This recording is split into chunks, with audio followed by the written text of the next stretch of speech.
גדולים, עם ישראל חי, בעליות בירידות גם בשעות הכי קשות. ערב טוב, Chodesh Tov, Umvorach, Chodesh Iyar, comme son nom l'indique, Iyar, les premières lettres des mots, Ani Hashem Rofe'echa, je suis Hashem, ton guérisseur, ton médecin. On sait que pendant Chodesh Iyar, Akadosh Baruch Hu, il a la possibilité d'enlever au complet toute maladie. C'est une ségoula qui est propre uniquement pour le Chodesh Iyar. Pourquoi?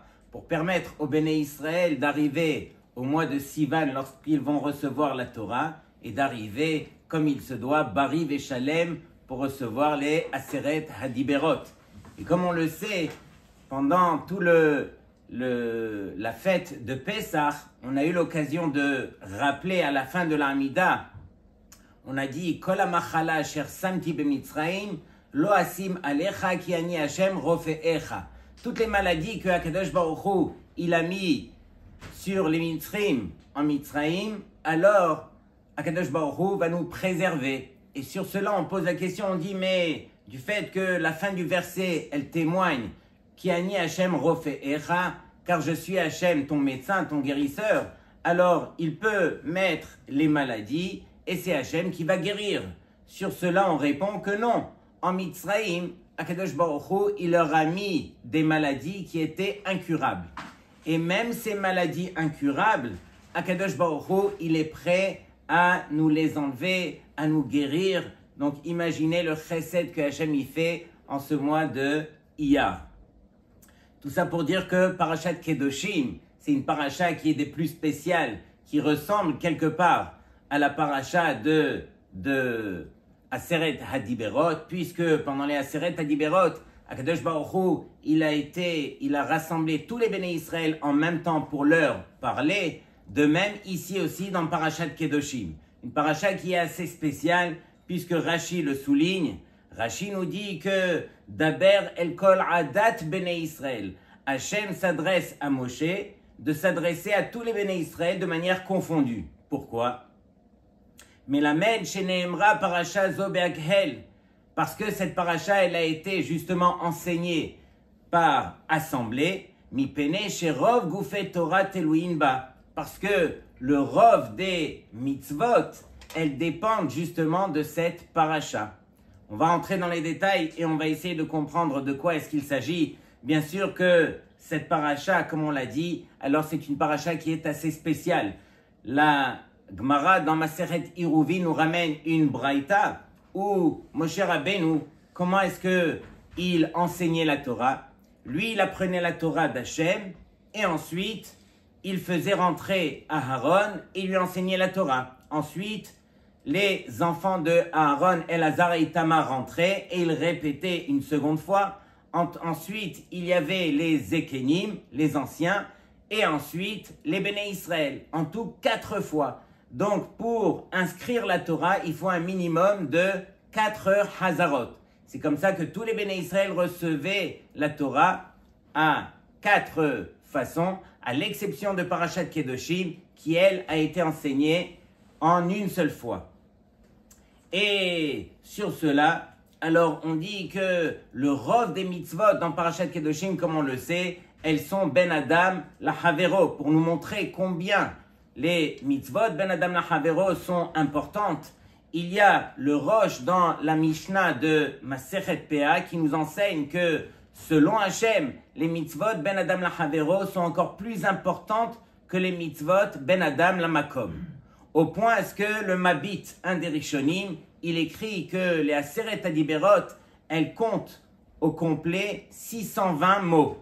620 mots, justement parce que ça reflète les 613 mitzvot, plus les 7 mitzvot qui sont mis des Rabbanan.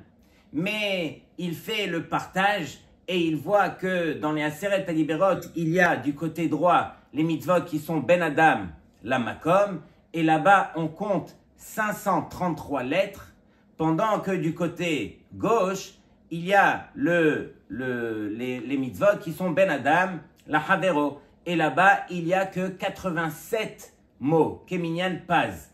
Et donc, on demande comment se fait-il qu'il y ait un tel partage, 533 contre 87. Et donc, le Mabit, il explique que pour pouvoir remplir de manière équitable les deux côtés des tables, il a fallu agrandir le côté de Ben Adam la Havero pour que les 87 lettres, elles puissent remplir tout l'endroit. Alors, il a dû les agrandir. Et pourquoi il a fait cela? Pourquoi il n'a pas donné de manière équitable le même nombre de lettres des deux côtés? Justement pour que l'homme prenne conscience combien, aux yeux d'Hachem, alors les mitzvot Ben Adam la Havero sont tellement importantes. Et tout ça pour dire que Akadosh Baruch Hu, lorsqu'il nous a accordé la Torah, il nous a demandé, si vous voulez vous rapprocher de moi, alors rapprochez-vous de votre prochain. C'est la meilleure façon pour vous de vous rapprocher de moi. On le sait dans Masechet Shabbat, tout le monde connaît le goy qui est venu se convertir une fois sur un pied. Il a été voir Shammai et il lui a dit « Gaïreni, convertis-moi mon Rav ». Et c'était un goy qui était sérieux. Il lui a dit « Convertis-moi lorsque je me tiens sur un pied ». Et Shammai, comme on le sait, l'a repoussé Be'amat à Binyan. Il l'a repoussé en lui disant que de la même façon qu'un Binyan ne peut se tenir que lorsqu'il y a une base qui est solide, je ne pourrai pas t'enseigner une mitzvah qui pourrait tenir toute cette Torah. Jusqu'à ce qu'il a été voir Hillel, et Hillel lui a transmis le secret de la Torah. Qu'est-ce qu'il lui a dit Hillel? Il ne lui a pas dit Ve'ahavta l'ereacha kamocha dans ces termes. Il lui a dit De'alach sani, ce que toi tu détestes, alors les chavrach lo ta'avid, alors ne le fais pas à ton ami. Et pourquoi il ne lui a pas dit tout simplement Ve'ahavta l'ereacha kamocha? Parce que ça demande un certain niveau. Ce n'est pas tout le monde qui peut arriver à ce niveau de pouvoir aimer son prochain comme il s'aime soi-même. De même, le Ramban, un des grands Rishonim, il nous dit que c'est la Shon Guzma. Lorsque la Torah dit Ve'ahavta l'ereacha kamocha, c'est un langage qui est exagéré. Il y a presque personne qui arriverait à ce niveau de pouvoir aimer son prochain comme il s'aime soi-même. Et donc, il y a plusieurs explications différentes pour essayer de comprendre cette mitzvah. De la même façon que toi, tu n'aimes pas qu'on te fasse telle et telle chose, alors essaye pour ton ami aussi de le respecter de la sorte. On va voir plusieurs explications.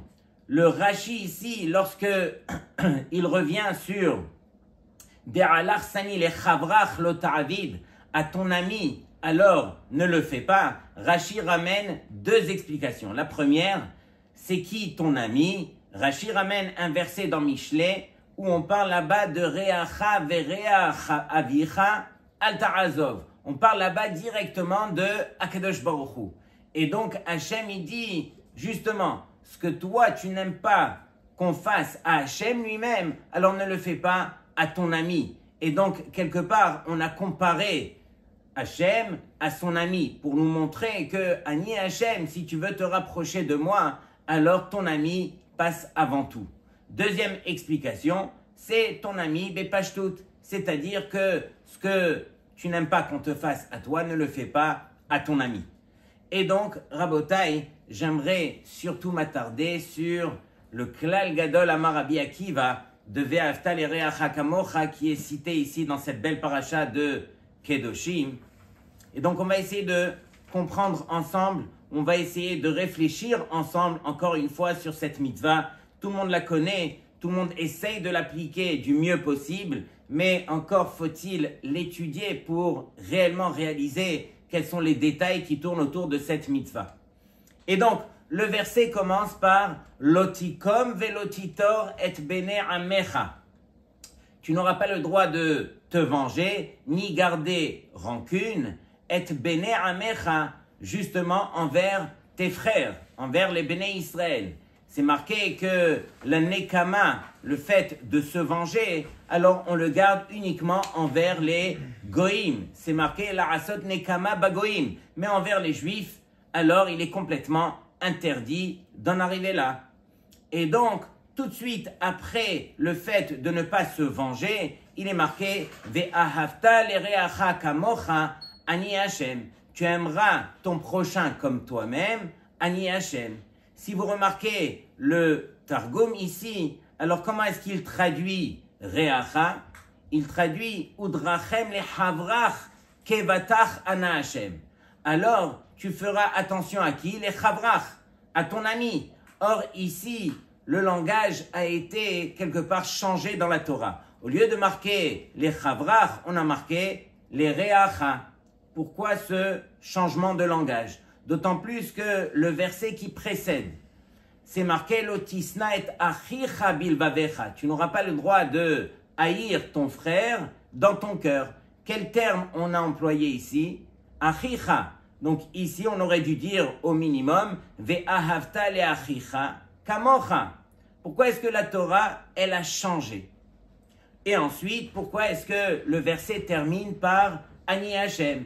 Ani Hashem reviendrait normalement dans tous les versets de la Torah. C'est toujours Hashem qui va nous ordonner toutes les mitzvot. Pourquoi est-ce qu'il va préciser, d'Afka dans ce verset, Ani Hashem? Et donc, les trois questions sont les suivantes. Pourquoi est-ce qu'on a juxtaposé la mitzvah de lotikom velotitor, de ne pas se venger, à la mitzvah de ve'ahavta l'ereacha kamocha? Pourquoi est-ce qu'on a changé le terme de chavercha ou bien achicha en l'ereacha, ton prochain? Et pourquoi, encore une fois, est-ce qu'on a terminé par Ani Hashem? Et donc, Rabotai, ici, lorsque la Torah nous dit lotikom velotitor, on n'aura pas le droit de se venger. Pourquoi est-ce que Béhémet, on n'a pas le droit de se venger? Arrête, il y a un juif qui est venu et qui malheureusement nous a fait du mal. Il a été voir notre patron et il nous a sali quelque part. Il a dit quelque chose que le patron ne pouvait pas supporter. Et en fin de compte, notre patron est venu vers nous, il nous a grondé, il nous a même renvoyés. À ce moment-là, qu'est-ce qu'on a envie de faire de manière naturelle? On se retourne vers lui et on se venge. Comment tu as pu faire ça? Et nous aussi, on a envie de lui faire du mal de la même façon qu'il nous a fait du mal. Et à la limite, c'est justifié. Mais la Torah, elle te dit, mais non. Lotikom velotitor et bene amecha. Et donc, pourquoi est-ce qu'on n'a pas le droit de se venger, Rabotai? Ben, tout simplement parce que on doit réaliser que tout ce qui se passe, ça ne vient que par l'entremise de Hachem. C'est la volonté d'Hachem qui a été faite. C'est vrai que lui a fait quelque chose de mal. Il a utilisé son libre arbitre pour nous causer du tort. Lui sera puni à part entière. Mais par rapport à nous, on doit apprendre à accepter au point de ne pas vouloir se venger contre qui que ce soit. Parce que justement, ça vient d'Hachem. Mais la vraie question qui devrait sauter aux yeux, c'est qu'une fois que j'ai réalisé, ok, c'est pas mon ami, puisque mon ami, c'est Hachem qui a causé cela.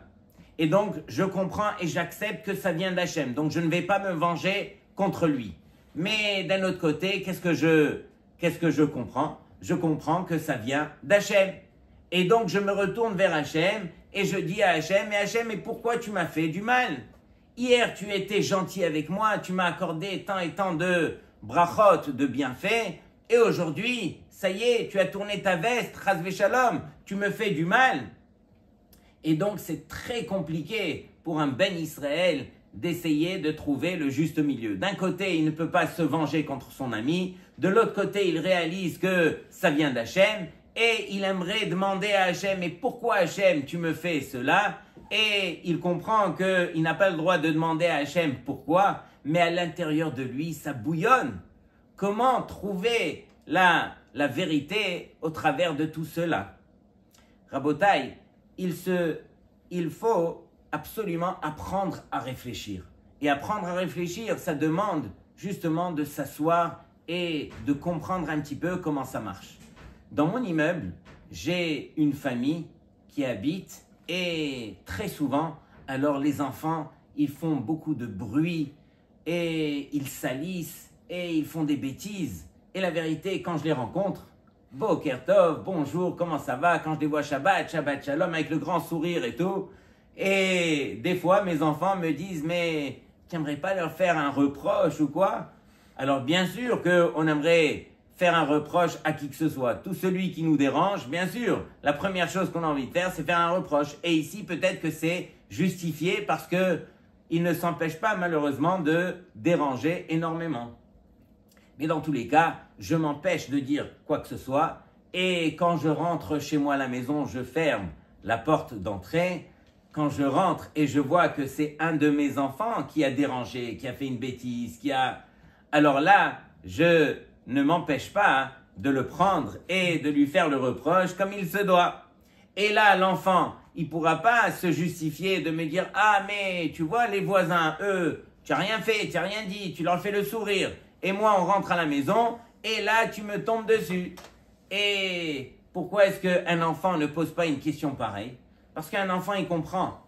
Ou en tout cas, c'est à nous de comprendre que un enfant, on l'aime tellement qu'on est obligé et de lui faire les compliments et de lui faire aussi, lorsque il dévie un petit peu, d'essayer de le remettre sur le télème, sur le, comment on dit ça, le télème? Sur le droit chemin. Et donc, on se doit de lui faire des reproches et de le rappeler à l'ordre, justement, pour qu'il puisse comprendre qu'on l'aime, et c'est surtout au travers des reproches qu'on arrive à justifier combien est-ce qu'un père ou une mère, ils aiment leurs enfants. C'est évident que lorsque tout va bien, lorsque Akadosh Baruch Hu, alors il nous a présenté notre Kala. Qu'est-ce qu'on dit à Hachem? Boy Kala, on commence à chanter, on est heureux comme tout. Au moment où Hachem nous présente notre Kala, alors bien sûr qu'on le remercie, bien sûr qu'on se sent bien avec Hachem. Mais la vérité, ce n'est pas vrai. Parce que ce même Hachem qui t'a présenté ta Kala, alors lui aussi, tellement qu'il t'aime, alors lorsque tu dévies, lorsque tu fais des choses qui ne sont pas vraiment à la hauteur de ce que Hachem il attendait de toi, alors tu reçois un petit coup, tu reçois une petite épreuve, tu reçois un petit quelque chose qui te rappelle à l'ordre et qui te permet de réaliser que c'est Hachem qui t'aime réellement. Et parce qu'il t'aime, alors il va te faire la tochacha. Arrête, toute cette paracha, elle commence Hocheach, Tochiach et Amitecha. Si tu aimes réellement ton ami, alors ne garde pas rancune et ne garde pas cette haine que tu as à l'intérieur de toi. Va t'expliquer avec lui, va lui faire la remarque, mais de la bonne façon, sans lui faire honte. Et c'est uniquement de la sorte que tu pourras te rapprocher de lui. De même, nous aussi. De même, lorsque on reçoit quelque chose qui est à la limite, quelque chose que nous on voit de manière négative, on doit réaliser que c'est au travers de cette chose-là que Hachem nous prouve qu'il nous aime. Lorsque tout va bien dans notre vie, et la Gemara le dit dans plusieurs endroits, elle dit que lorsque l'homme n'est pas éprouvé, alors il doit faire très attention, parce que c'est une preuve quelque part que Hachem n'est pas avec lui. Quand est-ce que Hachem il montre qu'il est avec l'homme? C'est justement lorsqu'il va l'éprouver, lorsqu'il va lui montrer que je suis là, et quand tu dévies un petit peu, je suis là pour te faire le reproche. De même, nous aussi, on doit apprendre à bien faire les choses, à bien prendre les choses. Et c'est une des raisons pour lesquelles je ne pourrais pas me tourner vers Hachem et dire à Hachem, ah aujourd'hui tu ne m'aimes pas parce que tu m'as fait ça et ça, parce que Hachem c'est le contraire, c'est parce que je t'aime que tu as reçu ça et ça. Donc le Ani Hachem du Passouk, il vient nous rappeler à l'ordre que tout le but, encore une fois, c'est de réaliser que c'est moi ce même Hachem qui te demande d'une part de ne pas te venger, d'aimer ton prochain, de te tourner vers ton prochain, d'apprendre justement à réaliser qu'il y a un prochain sur terre sur lequel tu te dois de fournir les efforts pour t'ajuster. Et Rabotai Vadaï qu'on a reçu cette paracha Be'akhel dans une assemblée où les Bnei Israël, leur force, c'est de réaliser que c'est justement autour de la société qu'on se doit de travailler. On ne pourra pas vivre tout seul comme un électron libre et tout va bien dans ma vie, mais moi je ne me mêle pas avec les autres. Au contraire, on doit apprendre à vivre avec les autres. On raconte une fois, il y avait un talmid qui avait servi le Rav Elchanan Wasserman, le talmid du Chafetz Chaim. Et il avait raconté une fois une histoire à Rav Chaim Kanievski. Pourquoi? parce que le Rav Elchanan Wasserman, lors d'un de ses voyages, il est venu ramasser de l'argent pour sa yeshiva, et lorsqu'il a été donc chez cet homme à la maison pour dormir, tous les matins, l'homme, il le suppliait, Kvod Harav, s'il vous plaît, permettez-moi de vous accompagner à la choule, en voiture. Et le Rav, alors, il refusait, mais vraiment, il refusait tous les matins. Et tous les matins, il marchait jusqu'à la choule. Et arrivé à la fin de la semaine, c'était le vendredi matin, alors l'homme, il lui dit, Aval Kvod Harav, vous m'empêchez d'accomplir la mitzvah de Ve'ahavta l'ereacha kamocha. Et donc, à partir de là, il lui a dit, alors tu sais quoi, ce matin, tu m'accompagnes. Je te laisse m'accompagner en voiture. Et donc, il l'a accompagné en voiture. Lui, il était heureux comme tout. Il pouvait enfin accomplir la mitzvah. Et donc, il accompagne le Rav jusqu'à la choule. Mais la choule se trouve dans une rue où il y a un sens interdit. Et donc, il le dépose à la fin de la rue. Et lui a dit, Kvod Harav, je ne peux pas rentrer avec la voiture. Pour pouvoir rentrer dans cette rue, il faut faire un détour énorme. Vous avez juste à marcher 4 ou 5 mètres et vous arrivez dans la choule. Le Rav, il lui dit, non, pas question. Si déjà tu m'amènes à la choule, alors tu fais tout le détour. Et lui, il entend ça. Toute la semaine, le Rav, il lui a interdit de l'accompagner. Et là, le jour où il l'accompagne, il lui dit, tu m'amènes jusqu'à la porte. Et donc, il a fait tout le détour jusqu'à ce qu'il l'a accompagné. Quand Rav Chaim Kanievski a entendu cette histoire, il s'est mis à rire. Et il lui a dit, Aval Kvod Harav, expliquez-moi. Il lui dit, c'est tout simple. Le Rav, lui, pourquoi est-ce qu'il ne voulait pas que tu l'accompagnes tous les jours? Parce qu'il savait que tu voulais l'accompagner uniquement pour Kvod Harav, pour son kavod. Et donc lui, il n'a pas besoin de kavod. Il fuyait le kavod. C'était un homme qui était profondément anav.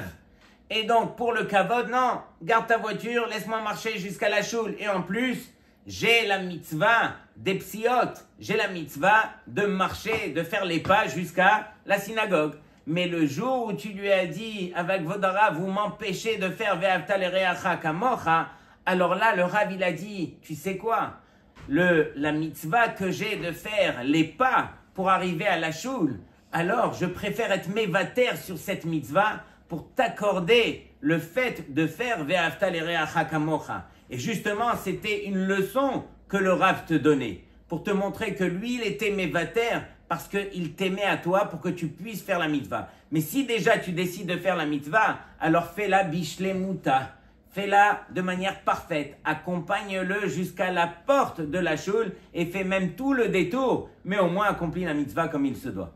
Donc Rabotai, ça c'est quelqu'un qui comprend c'est quoi Ve'ahavta l'ereacha kamocha. C'est quelqu'un qui, encore une fois, alors il a travaillé, se tourner vers son prochain, faire plaisir à son prochain, comprendre son prochain, comprendre que tout ce qui se passe, c'est justement des messages qui nous proviennent d'Hachem.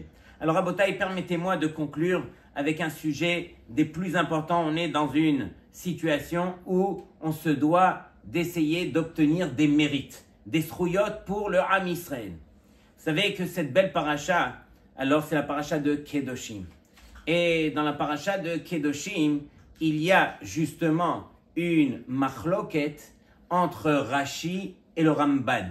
Quelle est la définition de Kedoshim? Selon Rashi, Rashi nous dit Kedoshim tihyu, vous devriez être Kadosh, c'est Hevu Perushim. Vous devriez vous séparer de quoi? De toutes les relations interdites, de toutes les choses qui pourraient nous amener à cela. Donc on se met des barrières. Et le Ramban, il est cholek sur Rashi, il dit mais cette chose-là que tu nous enseignes, Rashi, qu'on doit se séparer des relations interdites, elle a été enseignée à la fin de la paracha de Aharemot, la paracha précédente. Dans le Chevi de la paracha, on parle de tous les mariages interdits. Et donc là-bas, on a déjà compris qu'on doit se mettre des barrières, on n'a pas le droit de se rapprocher des harayot.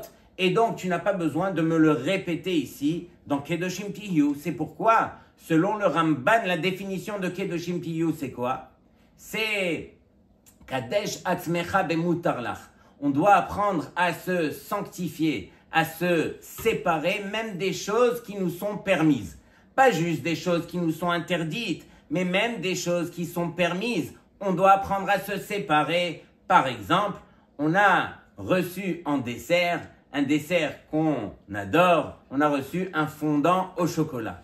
On en a reçu un, on nous donne un deuxième, tu veux rajouter un troisième, allez, on rajoute un troisième. Le quatrième, alors la Torah va te dire, même s'il est cachère avec le tampon du badatz, alors on va te dire interdit pour toi de le manger, parce que ce quatrième, tu voudras le manger uniquement par pur ta'ava, par pur plaisir. La Torah, elle te demande kedoshim tiyu. Tu dois apprendre à te séparer même des choses qui te sont permises. Et pourquoi? Justement, pour ne pas trop t'associer, te marier entre les guillemets avec le matériel. Et justement, pour pouvoir te rapprocher d'Hachem, c'est lorsque tu arrives à mettre des barrières justement avec le matériel. Qu'est-ce que Rashi va répondre au Ramban?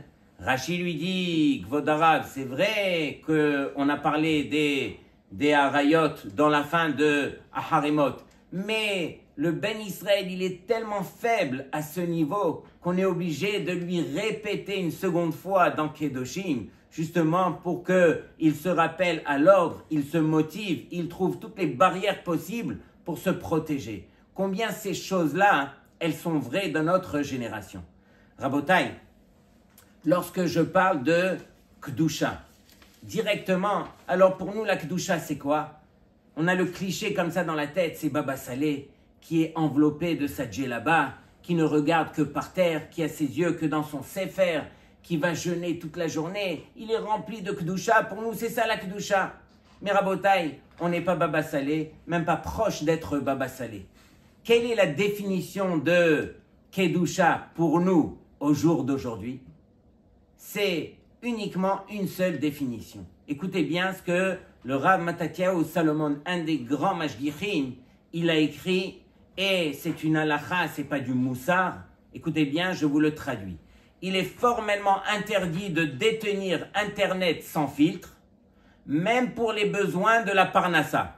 Donc on parle ici de quelqu'un, on ne parle pas d'un bachour, on parle de quelqu'un qui est marié. Même celui qui est marié et qui en a besoin pour sa parnassa, interdit pour lui de détenir Internet sans filtre. Cette interdiction concerne autant les ordinateurs que les téléphones mobiles, ainsi que tout autre appareil, que ce soit à la maison ou au travail. Il est évident que pour la halakha, cette limite n'est pas une khumra ou une conduite pieuse, mais bien un impératif s'imposant à tout juif.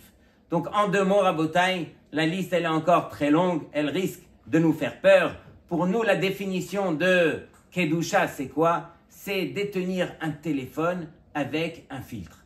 Celui qui n'a pas encore de filtre, alors qui court pour essayer de le mettre, c'est vrai qu'il va se faire violence. C'est vrai que lorsque vous irez voir les techniciens qui mettent les filtres, alors ils vont l'adapter à votre niveau, mais c'est interdit pour nous de détenir quoi que ce soit avec Internet sans filtre. Et donc, Rabotai, c'est le minimum qu'un Ben Israël se doit de garder. De la même façon qu'on va demander au Rav, Rav, est-ce que ça c'est cachère? Est-ce que ça c'est permis dans Ilchot Shabbat, dans à peu près tout? Alors ici aussi, c'est un Issour Deoraita de pouvoir se retrouver dans quelque chose qui va nous enlever toute notre noblesse. Notre noblesse à nous les Béné Israël, c'est justement notre Kedusha et c'est sur cela qu'on se doit de travailler. On veut grandir en Torah, c'est uniquement en Kedusha. Shabbat Shalom Likulchem. הקדוש ברוך הוא שומר עלינו, אז מי יכול עלינו?